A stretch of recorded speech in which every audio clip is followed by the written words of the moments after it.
authorities on the project are scrambling to do whatever they can to reverse that decision.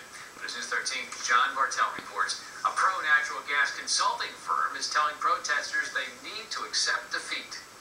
We're dealing with serial protesters who, if they weren't protesting this project, would be protesting something else that might have nothing to do with the environment.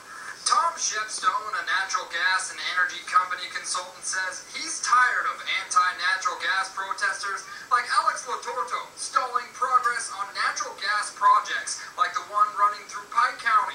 No, Alex Lotorto. I actually like him as an individual, but he's a young socialist wannabe.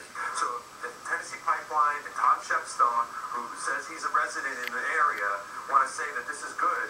It's good for him because he works for the industry. The verbal backstabbing between the two parties comes after a crucial construction permit was granted by the Army Corps of Engineers last week.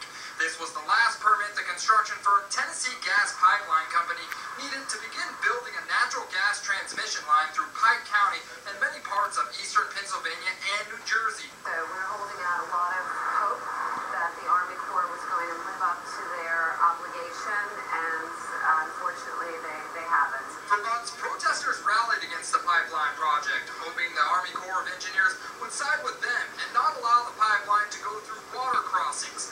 Unfortunately for the protesters, it didn't work out that way, and now Shepstone says it's time for protesters to put an end to their demonstration. Alex and his friends will continue fighting it every way they can, but in the end they won't be successful because this is far too important a project. The pipeline protesters may have lost the battle out in the field, but now they're taking their efforts to the phone line and telling pipeline investors what they think.